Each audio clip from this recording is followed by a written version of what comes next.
Hi, this is Mrs. Chimielewski, and I'm reading chapter 19. When the morning light is blazing, I climb over the cozy blankets to nuzzle Hattie. Fenway, she growls, though she smells anything but growly. I lick her face until her eyes flutter open. She's here, my Hattie's here, and we're curled up in her bed together, the way it's supposed to be. After another walk to nowhere and returning without bread or milk or donuts, me and Hattie go outside to play in the dog park. Fenway, she says, pulling her hand out of her pocket. Whoa, she's got my attention. I leap and leap, poking my nose toward her fist. It smells delicious. She puffs out her chest and gazes into my eyes. Her expression is full of love and power. A persuasive combination. I'm listening. She opens her mouth. Sit. Hey, I know that word. A beautiful memory pops into my mind. I sink onto my bum as Hattie's face breaks into that huge grin I know so well. She holds out her arm and takes a step back. Stay, she commands. Ha, I know that word too. I sit still and wait for it. And the treat drops into my mouth. Chomp. Wowee, it's completely amazing. Just like the hug Hattie gives me. Good boy, Fenway, she cries, kissing my head over and over. She smells as thrilled as I feel. Who knew it was so easy to make a short human this happy? The rest of the day we play ball and chase. We eat treats that Food Lady makes. And later, after we all enjoy a tasty supper in the eating place, Fetch Man and Food Lady head to the garage door. Hattie grabs my leash. We're going for a ride in the car. This awesome day keeps on getting better. As soon as the car stops, my tail starts going nuts. We're at the treat place. I lead Hattie inside, full of happy anticipation. Friends, treats, Hattie. What more could a dog want? When we pass Lance, he gives me a nod. Dude, he says. Rocky is trying to drag his humans back out the door. Cheer up, I tell him. Treats are coming. Sadie cocks her head in my direction. Fenway, where do you get your energy? Hattie smells cautiously optimistic, like she wants to be in charge, but she's not going to push.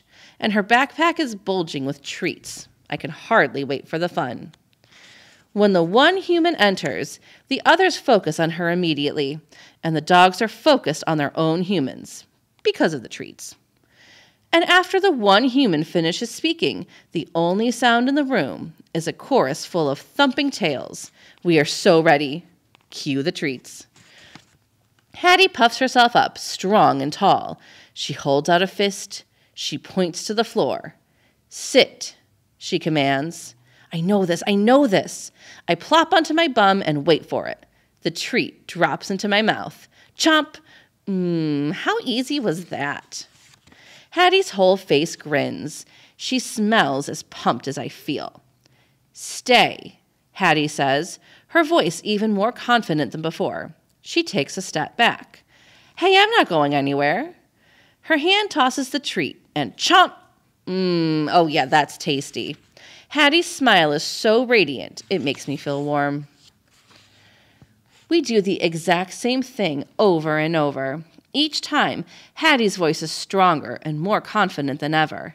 And my tummy is happier and happier, just like my Hattie. Food Lady and Fetch Man stand over us watching. Their faces are beaming with pride. And that's not the only good news.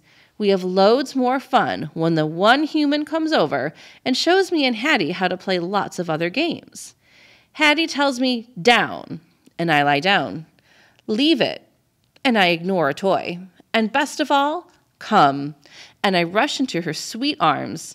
She's happy, I'm happy, and the treats just keep on coming. It's an awesome slice of paradise until, yo, man, Lance is barking. I said, where's the treat? We all turn at once.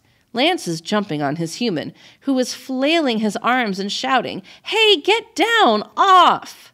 This guy's either totally lost it, or he's about to. I catch Lance's eye. Chill out, dude. I tell him, your human needs you. Lance stops and tilts his head. Needs me for what? To make him happy. Lance looks totally surprised. Did he not expect me to be the source of such wisdom? Or is he stunned by the simple message? Whatever the reason, he gets it. He gazes eagerly at his human, who is visibly relieved, and says, "Sit." His tail swishing, Lance sinks to his bum. Yes, a treat sails into his mouth. He smacks his chops. Lance's human lets out a whooshy breath. His face is beaming with joy. Lance bows his head for the rub and another treat. Rocky turns to me impressed. Sadie stares, admiring my cleverness. Or maybe just checking me out. What can I say? After many more treats and, even better, lots more pats and hugs of happiness from my humans, we get back in the car. I snuggle onto Hattie's lap. I soak up the praise all the way home. And that's the end. I can't wait to see how the last chapter ends. Thanks for reading with me.